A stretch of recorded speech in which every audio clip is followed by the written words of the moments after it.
In today's workflow, I'll show you how to take your products or your client's products and turn them into high-quality videos. As you can see in this example, we're using a model and some clothing. But here's the twist. We're doing it all without an actual model, photographer, camera crew, or even a studio. No expensive gear needed. We're still going to create polished, professional product videos perfect for promos and ads. Take a look at Etsy and scroll through some of the listings. You'll notice how much better the products look when they're actually being modeled.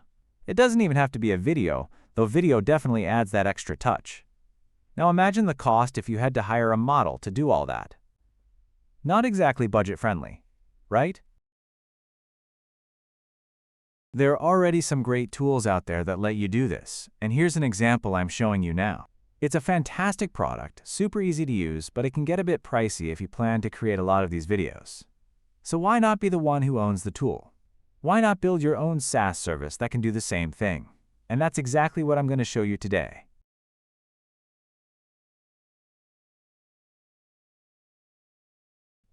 For this tutorial, I'll be using a company called WaveSpeed AI as our image and video provider. I've been testing it out for about a month now to get a feel for the quality and pricing. And honestly, it's one of the best I've come across so far. If you take a look at their models, they've got pretty much everything you could think of. All the big names are here, even VO3. Just hit the Explore button, and you'll see options for text to video, text to image, image to video, and even audio. Yep, audio too. If you're into adding sound effects or music to your videos, they've got Minimax, which we've covered in previous tutorials. It's one of the best in the game, and here, you can use it for just a fraction of the cost. What I love most about WaveSpeed AI is this. When you click into any of the models, right at the top, you'll see a playground. This lets you test things out and see exactly what the model can do. Then there's the JSON tab, which shows you the payload structure, and of course the API tab, which is exactly what we're interested in. The implementation is just phenomenal. It's super easy and very developer-friendly. They even provide examples, and if you click through, it takes you to detailed documentation.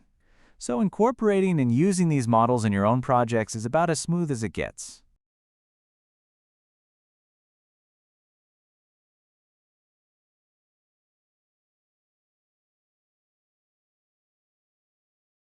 Whenever I build automations, before jumping into any automation tool, I always go through the entire process manually first.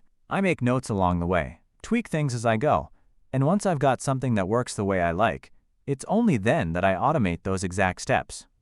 In this case, I used ChatGPT to generate an image prompt for a model, so let's paste that in here and click Generate. It doesn't really matter which image generation model you use. For this example, I went with Flux.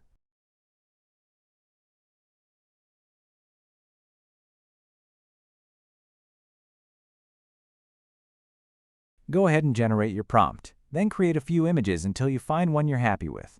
Once you've got the one you like, just download it. We'll be using it shortly.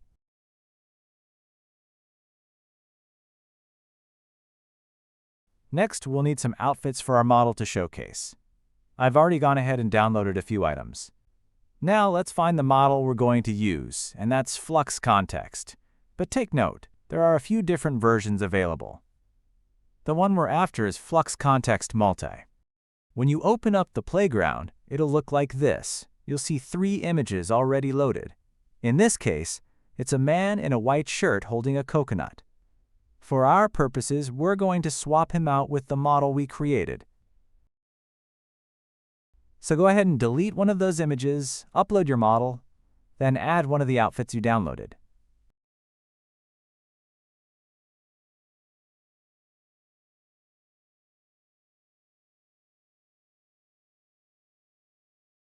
Finally, just add a simple prompt to guide the output.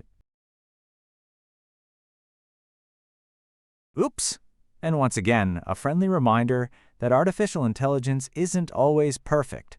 So what went wrong here? I accidentally wrote bare shoulders instead of bare shoulders.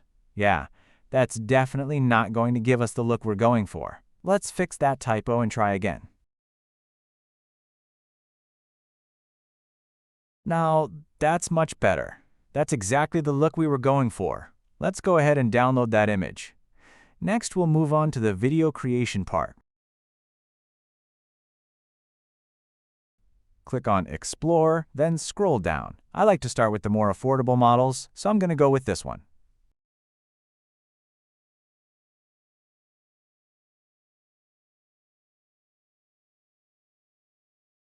Next, we'll upload our image. And once again, I used ChatGPT to generate a prompt that mimics the kind of movements a model would typically make, just to help bring the video to life. Once the video has been fully generated, we've got a finished product, ready to post on social media. And the best part? We did it all without any fancy studio gear, costly photography sessions, or hiring a model. All right, now that we've got a clear plan, let's jump into n8n and build the workflow together.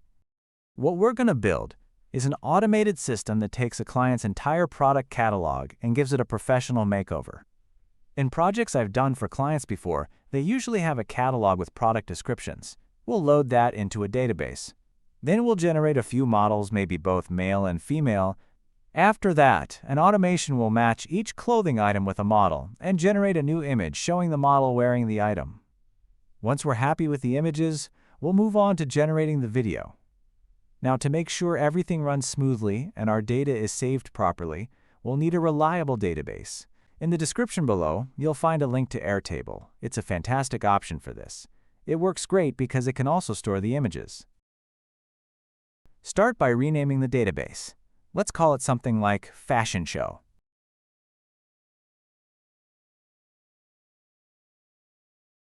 Then go ahead and rename the table to Clothing.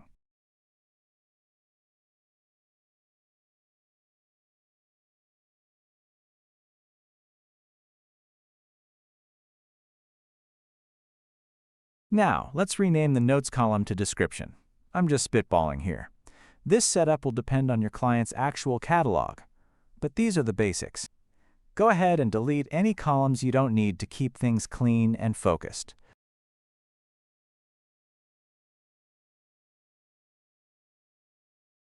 Let's rename the current attachment column to Image.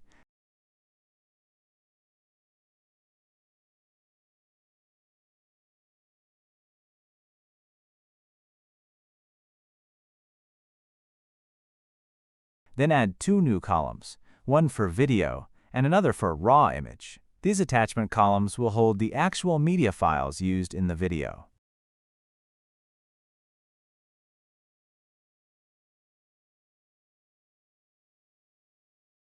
I'm also going to duplicate the status column. One will be for image status and the other for video status. That way we can easily track which items are done and which ones are still in progress.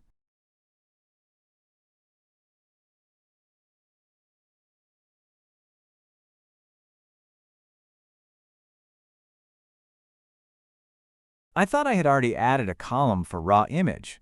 Turns out I didn't. Let me go ahead and add that now.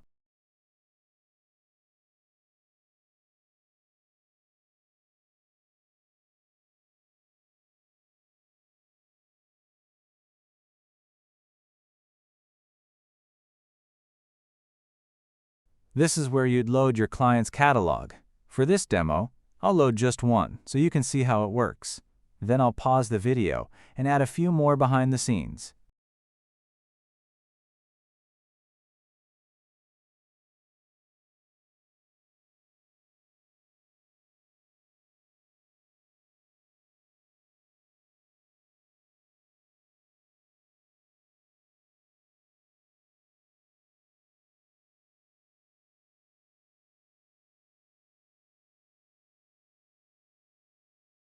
Okay, I've added a couple of items, and I've also included a column for sex so we can distinguish between male and female wear. This will help us assign the right model to each item. Now let's add another table specifically for our model descriptions. This will help us keep all the character details organized and easy to reference later. For this demo, I'm just going to use two models with generic names, Male Model 1 and Female Model 1. Of course, you can add as many as you need depending on your use case. Let's also clean things up by deleting the columns we no longer need.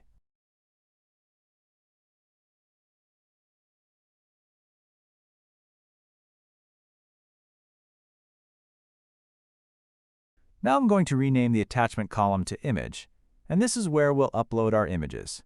I've also gone ahead and followed the same steps as before to create a male model too.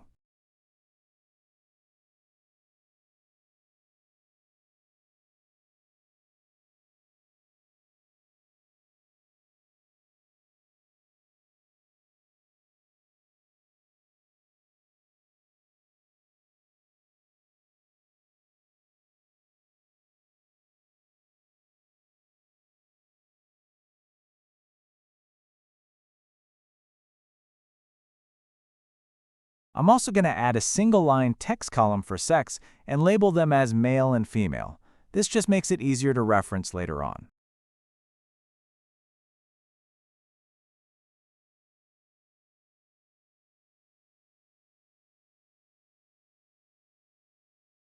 Back in n8n, we're going to start linking everything up. If you're not sure how to connect Airtable, OpenAI, and the other tools we'll be using, make sure to check out the beginner videos. I've got a full course that walks you through all of that.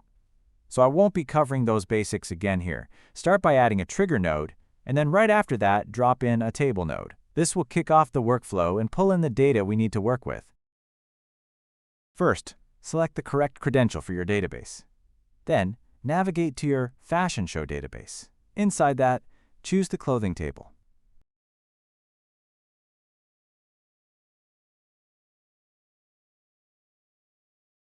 Now, set a condition so we only pull in images that haven't been processed yet. The condition should look like this. Image status is to do.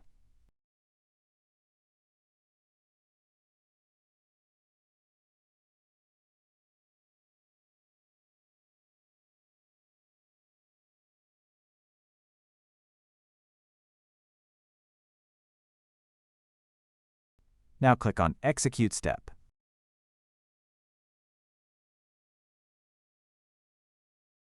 For now, you can see that it's retaining 5 records. And just to make sure everything works, I usually limit it to 1, and then remove the limit node afterwards.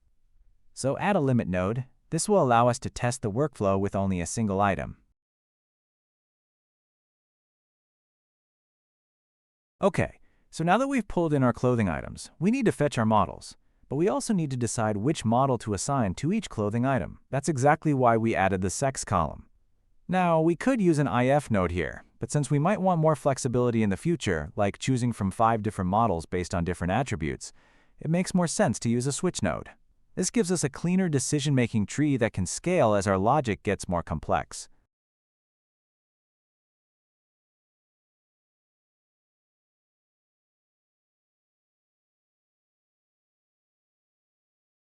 Click on Rename Output, and give it a name that'll help you quickly identify it without having to open the node every time. Makes life a little easier when your workflow starts to grow.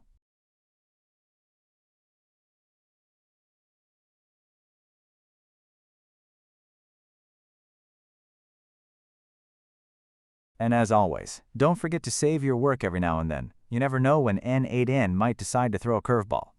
In our clothing workflow, we've already set up the decision logic to choose the right model. Now let's add 2 Airtable nodes, one to fetch the male model and one to fetch the female model. Just like before, make sure you select the correct credential, choose the right database, and point it to the models table. Then, set the condition to where sex equals male.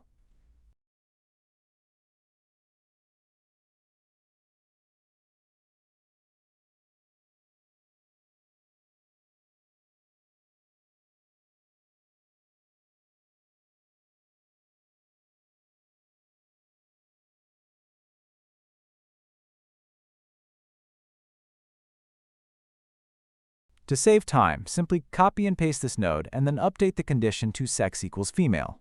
Easy and efficient. Now we've got everything we need to make the call to WaveSpeed to generate our new image. To do that, we're going to use an HTTP node.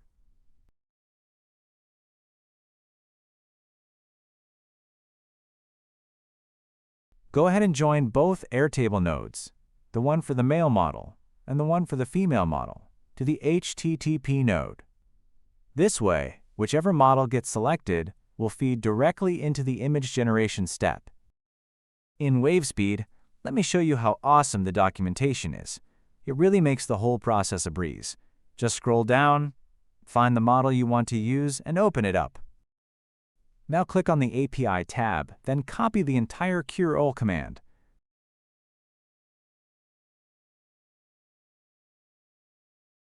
Head back to n8n, open the HTTP node, click on Import curl, and paste it in there. Hit import, and just like that, all the parameters are already filled in exactly where they need to be. Super easy. Okay, one last thing we need to grab from WaveSpeed is our API key. On the page, click your profile icon or avatar, then select API keys from the drop-down. Click Generate Key, give it a name, and hit Generate. Once the key is created, go ahead and copy it. We'll be using it in just a minute. At this point, I want to take a quick detour to show you a better way to handle authorization tokens in n8n.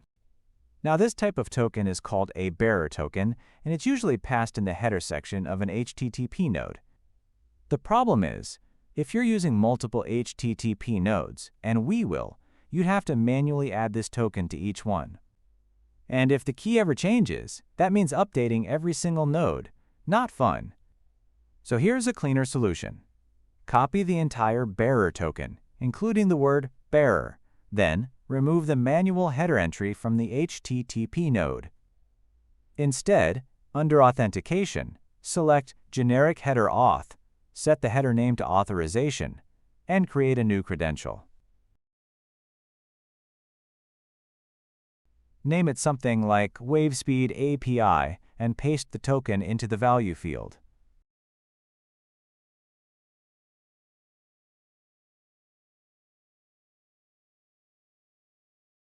That's it. Now n8n will handle the header for you, and you only need to update the key in one place if it ever changes. Much smoother. Now we need to update the parameters with our actual data. First, switch the field to expression mode and open it up. You'll see the images field is currently set as an array with placeholder values. What we want to do is replace those with our real image URLs. Remove the first placeholder and drag in the image URL from your input data.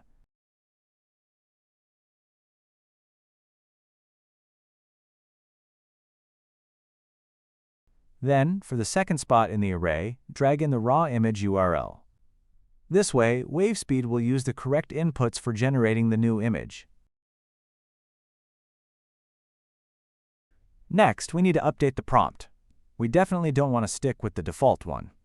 Go ahead and remove it, then write something more tailored. In my case, I'll go with a model wearing, and then drag in the product description from your client's catalog. To give it that high-fashion vibe, let's tack on something like, on a runway. So the full prompt would look something like, a model wearing product description on a runway.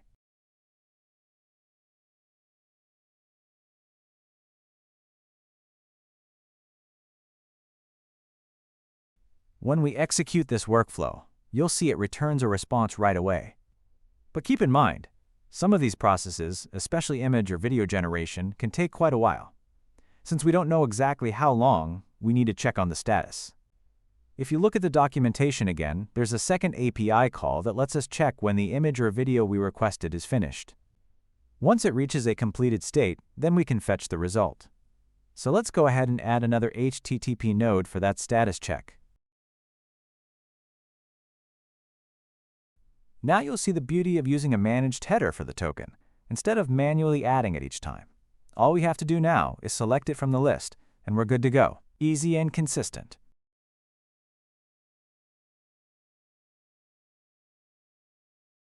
Change this to an expression, and then replace the request ID placeholder with the actual ID from the previous node.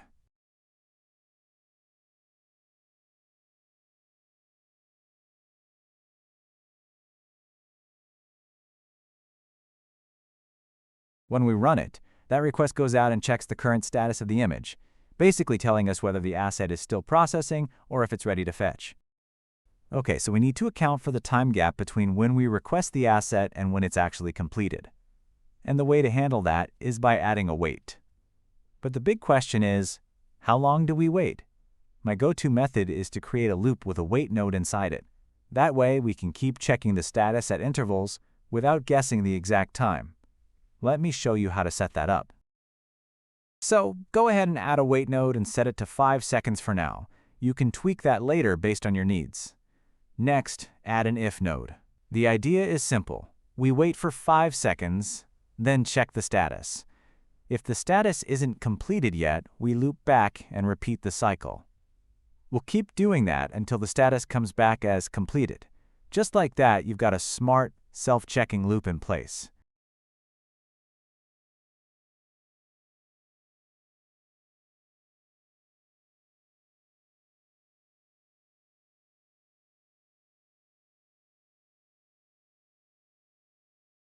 Let's fix up the if node. Right now, it's not checking anything, so it's always returning true.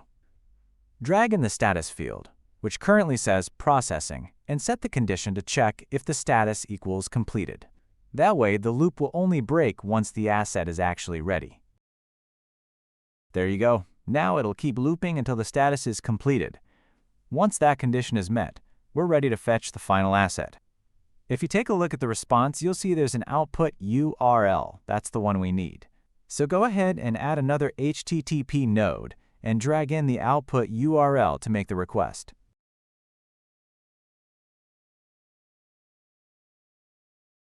Now, when we execute this node, it'll go straight to that URL and fetch the asset. And there it is, our image. If we hop over to Airtable and check the clothing item we wanted the model to wear, you'll see it matches perfectly, and it just looks so much more professional.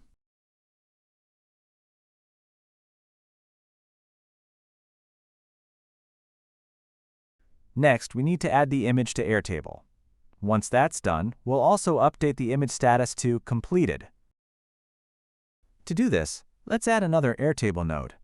This time, make sure to select the Update Record operation. Then, choose the correct credentials, select the database, and specify the table where we want to upload the image and status.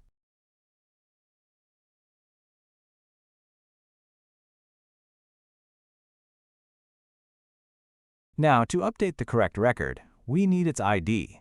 So head back to the Airtable node where we first imported the records. That's where we originally split them out. Open that node and drag the ID into the ID field of your update node. That way, Airtable knows exactly which row to update. Now go ahead and delete all the columns we're not updating. Leave only image status and the image field. Set the image status to Done.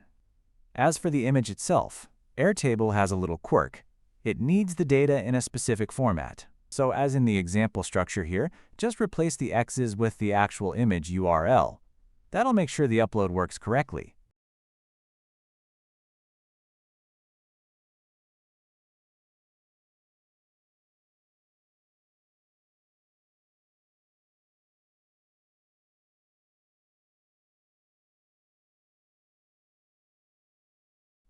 Now go ahead and execute this step again. It'll upload the image into our Airtable database and update the image status to Done.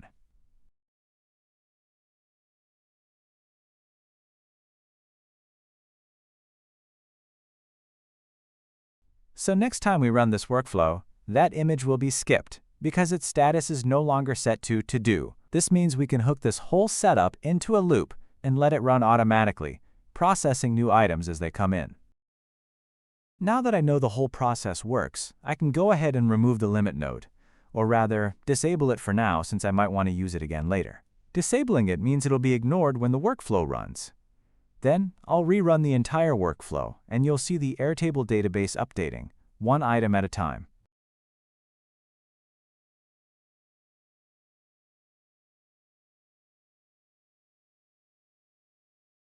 And while that's running, go ahead and drop us a like and leave a comment. It really helps out with the YouTube algorithm.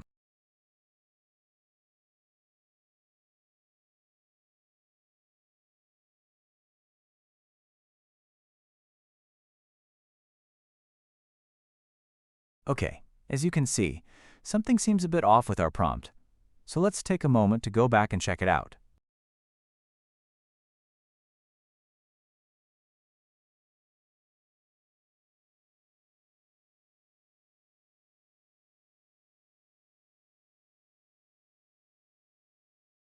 Okay, I can see there's a stray image in the prompt. Looks like it might be a leftover coconut from the example. Let's remove that. Also, let's tighten up the guidance scale a bit to make the output more focused. Just a reminder, all of these values are flexible, so feel free to tweak them to fit your specific use case.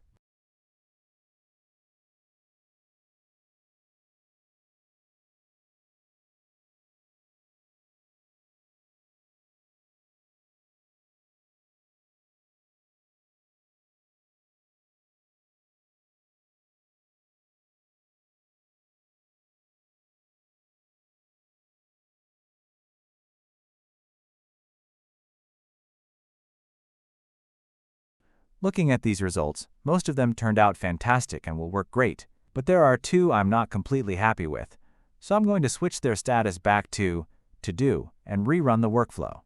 That way, they'll be regenerated using the new settings.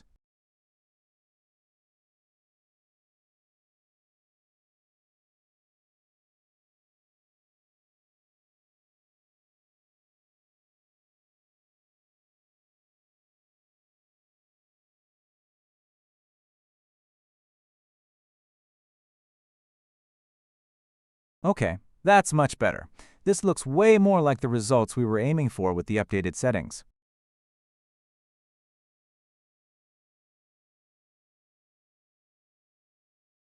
Let's wait for this one.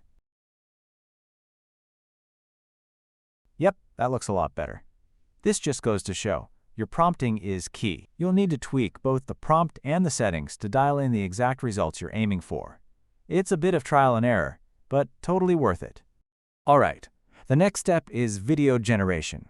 The easiest way to handle this, since it follows the same structure, is to simply duplicate the existing workflow. That's one of the big perks of using the same provider like WaveSpeed. We already have the mechanism in place, so I'm just going to copy the entire workflow and update the specific nodes needed for video generation. So we're switching from image status to video status now.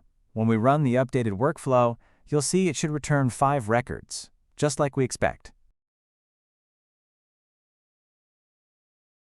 For the sake of this demo, I'm not going to run all the records. I want to focus on just one to show you the process clearly. So I'm going to switch all the others to done, so the workflow ignores them, and leave just one marked as to do.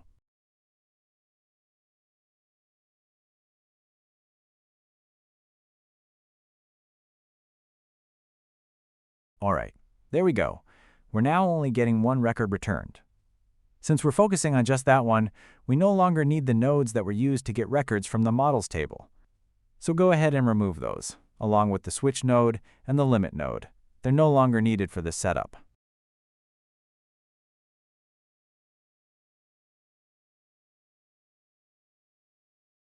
Now we need to update the HTTP call. Instead of using the Flux model, we'll switch it to call the Cdance model. So let's head over to the API documentation and check out exactly how that call needs to be structured. Alright, first let's copy the URL for the Cdance model and paste it into the HTTP node.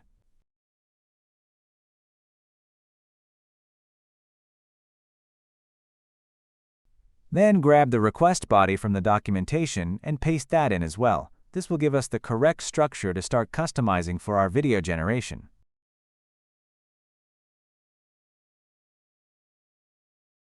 As easy as that. Now, just remove the hard-coded image URL from the request body and drag in the one from our database.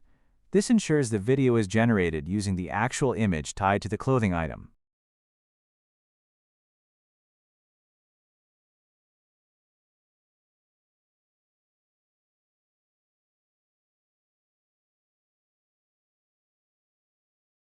Next, remove the hard-coded prompt and paste in the one we used earlier that gave us good results. Then, tweak it a bit to make it more generic. Since we previously experimented with a female model, we'll adjust the wording so it works for any model.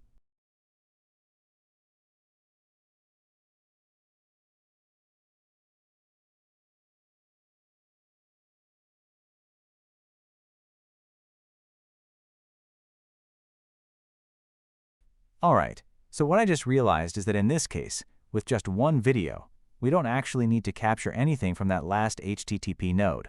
We only need the URL to store it in Airtable. So let's skip that final HTTP node and go straight to Airtable instead. We're going to use that same format for uploading the attachment to Airtable. Just replace the X's with the actual URL, then drag in the correct ID from the initial Airtable record.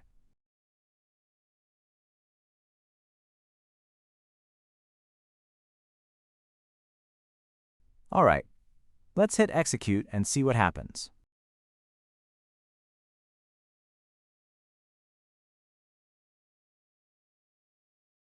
Great! The video was successfully uploaded to Airtable. Let's go ahead and take a look.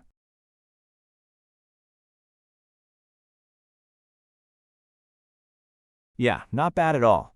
With a bit more tweaking and the right prompts, I think we can definitely make it look even better.